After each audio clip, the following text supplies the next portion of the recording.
Social influence. Here's some examples of the kinds of things we're on about. We have sex-specific dress codes in most human cultures. In our culture, we pay for the stuff before we use it rather than afterwards.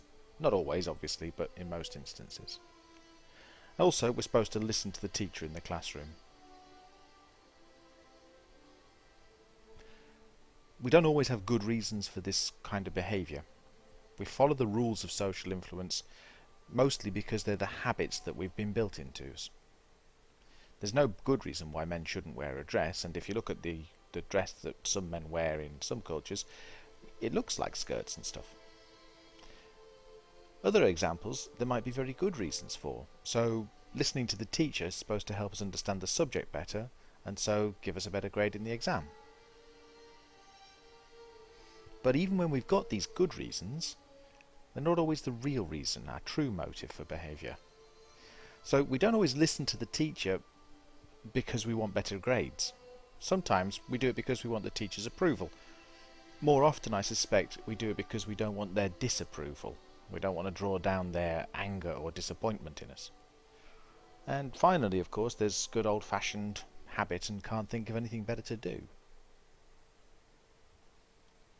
Social psychologists are always interested in these other non-rational, the reasons why we do stuff that we not have insight into. We don't know why we're doing it the way. It's just the way we've always been. We very often start with definitions of social influence in terms of conformity. Here's Myers in the late 90s, early part of our current century. He says that it's a change in behaviour or belief that results from real or imagined group pressures. It's a good definition in some ways. It's popular, it reflects something of our experiences. Nearly everybody has changed the way they behave in some way, or the ideas that they have at some point in their lives, because they think, well, everybody else is thinking that way. But here's the problem with it. It makes it sound like conformity is something we do consciously, that we decide to do, or it's easy to avoid. The research evidence that we know from experimental psychology shows us that people are very often not conscious of conformity, that it happens when we least expect it to, or even worse, we sometimes mistake our tendency to conform for independent choice. Think about it when you buy stuff. If you buy fashion items, maybe you don't think about it too much, but if you do, maybe you say to yourself, well, this suits me, or I like this, or it's an assertion of my identity or my free choice. We tend not to acknowledge the influence that everybody else's behaviour has over us in terms of consumption and buying things. Other psychologists defined conformity in other ways to avoid this kind of problem about consciousness. Here's Phil Zimbardo in the mid-90s, a little before Myers. He uses the idea of focusing on behaviour. He says conformity is a tendency for people to adopt the behaviours, attitudes and values of other members of a reference group. It doesn't actually have to be something we're conscious of, it's just a tendency within us. Of course, we could be conscious of it, and certainly I think we've all done that at some time, but I must emphasise again that social psychologists are most interested when this happens without our consciousness. How do we explain it then? These two characters here, Deutsch and Gerard in the 50s, they took to explaining social influence in terms of two processes. Now I think there's probably little doubt about the two processes they're talking about. They satisfy some basic needs of ours. We call their theory the dual process dependency model because dependency, that's another word for needs, and dual process, two processes, so there are two basic needs, and that's what their model focuses on. They argued like this. They said, first of all, we all need to feel accepted. I don't think we need to make too much of a song and dance about that. That's clearly the case for nearly everybody. So we try to make ourselves similar to everyone else in easily recognisable ways, or a basic strategy to fit in. Find something that everybody else looks like or feels like or says, and adopt that too. This gives rise to a normative social influence of the group as a whole. So the group sets the standards of what's normal and therefore acceptable, particularly in terms of things like appearance. We also feel the need to know what is right. particularly when whatever it is that we're deciding about is ambiguous or difficult to decide. We don't like uncertainty. So, we look to the group to tell us what is right and beyond question, and this gives rise to an informational social influence of the group. Use the image of the spinning woman, this optical illusion, to try and illustrate the idea. If we look at her online, now whenever I look at her, she always starts out spinning this way. So the foot emerges from this side of the image and spins backwards out on this side. Round and round and round.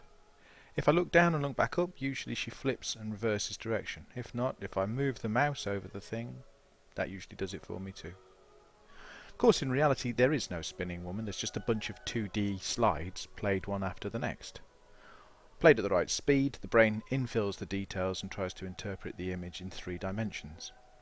The unfortunate thing is, it's ambiguous. You can't tell which way she's spinning.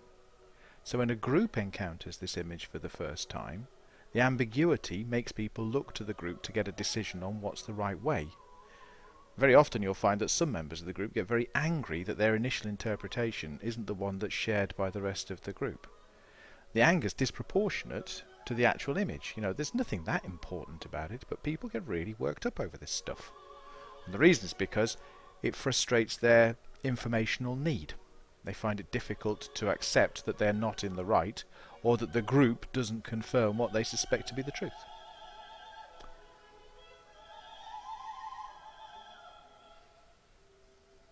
Here was the other woman I was thinking of, dear old Barbie.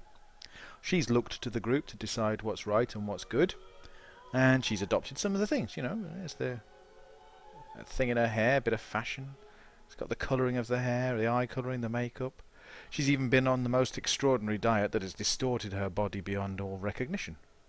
She's done it so well that she's become an emblem for the whole group, so that not only has she looked to the group to tell her what she should be like, but now the rest of the group in some ways look to her.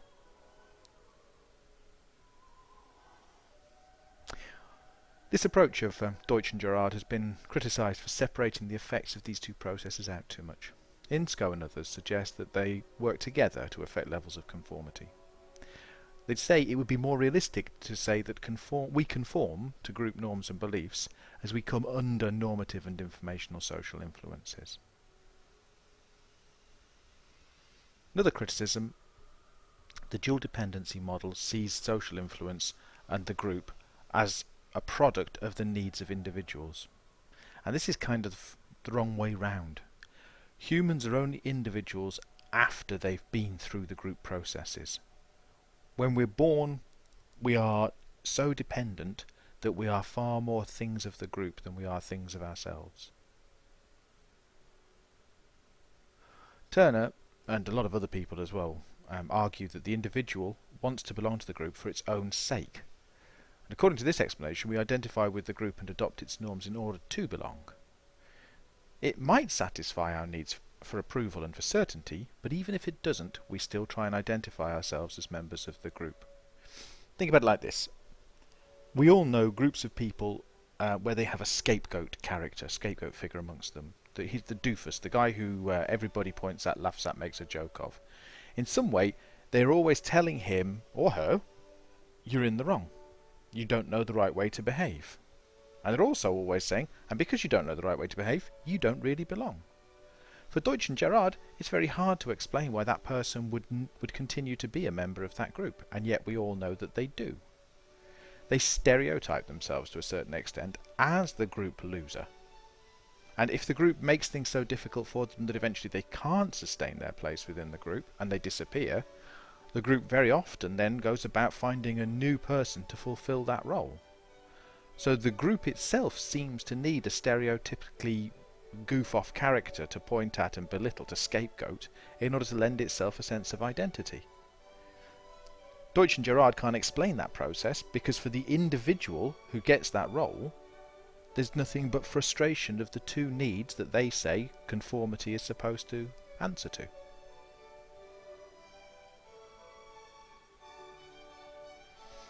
This is the process that Turner suggests instead.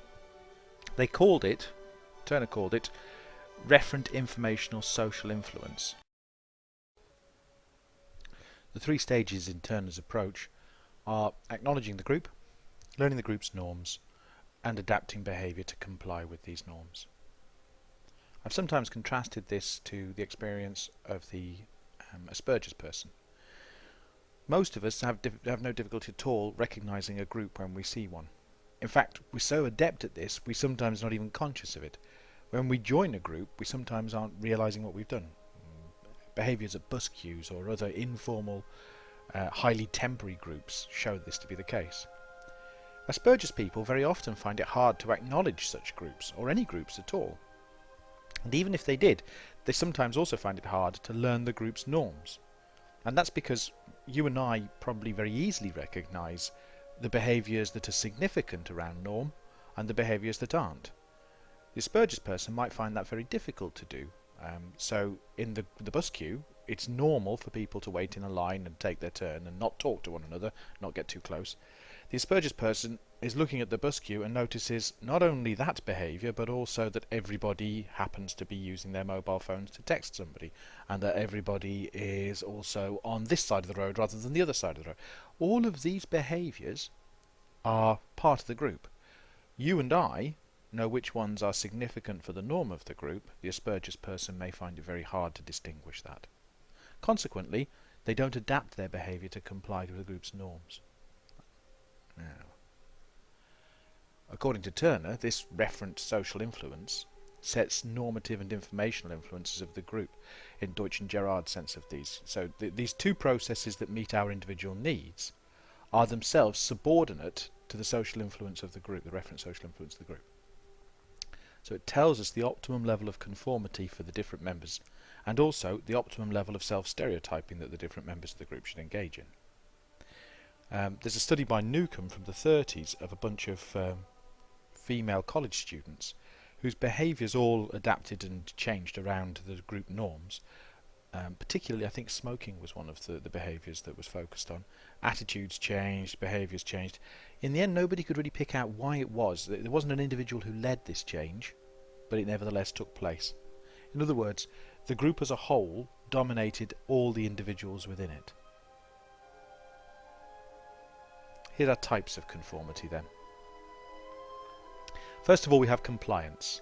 Publicly changing your behaviour to conform to that of others whilst privately retaining your own ideas.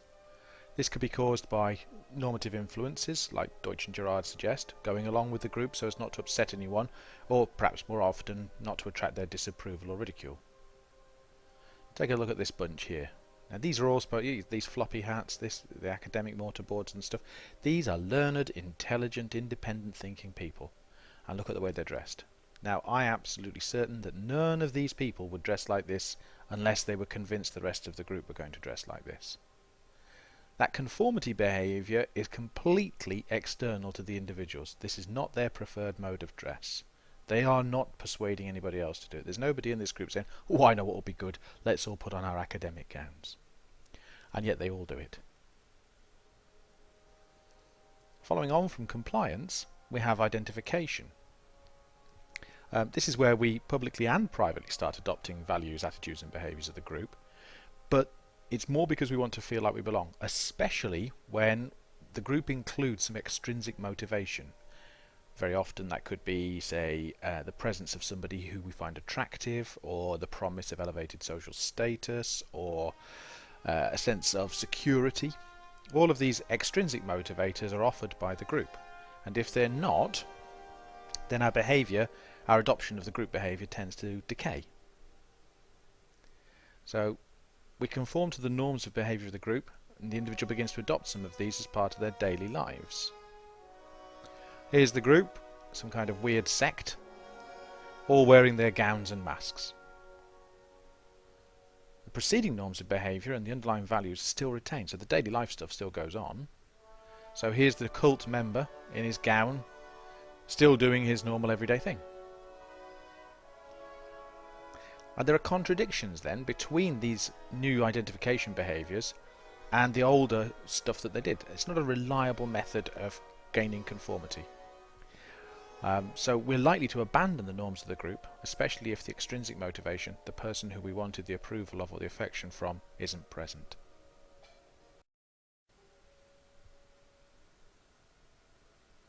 There's identification. The third stage of conformity, third type of conformity, internalisation.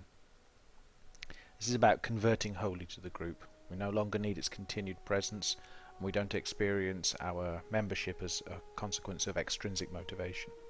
Instead, we're much more likely to have adopted the group's behaviours, norms and values and attitudes because of social influences of an informational sort. We're convinced that the group's ideas are right, and so we've adopted them too. Once the group's norms have become thoroughly embedded in the individual's daily life, they're much more likely to internalise the values that these norms express.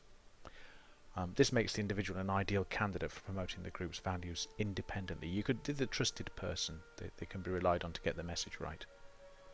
So if the group's objectives include recruiting new members, this is where they would usually only trust this kind of task to people who'd already shown themselves to have demonstrated internalisation, very often through formal, ritualised performance of compliance and identification behaviours. So here's our three types of conformity. Initially we have compliance, the second type is identification, and the third type is internalisation. And you'll remember when we talked about Turner's model of explaining conformity, there were three stages. Recognising the group, learning some of its values and norms, and then finally adopting them. And I think there's a strong carryover between the three things there. Types of resistance then. Our first type of resistance is called anti-conformity. This is when the individual rejects the attitudes, values and behaviours of the group. It can sometimes look like they've escaped its social influence, but really they haven't. They're continuing to define themselves in relation to the group. It's just a negative relationship, it's one of rejection. Classic example being that of the university students in the 60s who claimed to be engaged in a radical politics, rejecting the values of their parents' generation. So rejecting consumerism or subscription to the authority of the state, or supporting activities like the war in Vietnam. In reality, for many students this was merely an extension of teenage rebellion though. So instead of developing a genuinely new and different way of relating to the world, these students were simply doing the opposite of what their parents expected on every occasion. Independence would be where genuinely you were not influenced by the group at all. It may be that some of the independent subjects' attitudes, values and behaviours are the same as those of the group, but this is purely coincidental. So here we are, here's the group, the celebrities, all engaged in their various West Coast forms of yoga, and here are the sadhus, the yogic mystics. Now, their behaviours appear comparable. So we have Padmanabhasana, they're both using the different kinds of yogic positions, but it's completely coincidental.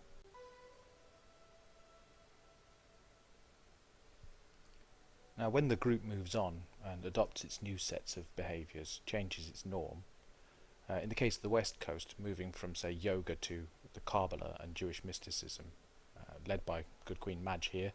I think this is Brittany Spears. I don't know who this individual is here, but there was an awful lot of news and story about this a few years ago, how the West Coast moved towards Kabbalah and Jewish mysticism, having been more recently associated with yoga.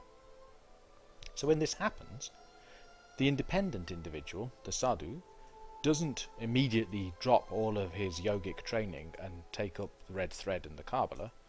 He sticks with what he knows. He's independent of their influence. Even if he was located in the midst of them, maybe he'd been brought to the West Coast by somebody like Madonna or one of the others in order to teach them the yoga. He's not going to suddenly switch from his yoga to the Kabbalah just because the rest of the group does. He is independent of them. There is a social group informing his behaviour. There is a collection of individuals who give him a sense of what is right and what is normal or acceptable.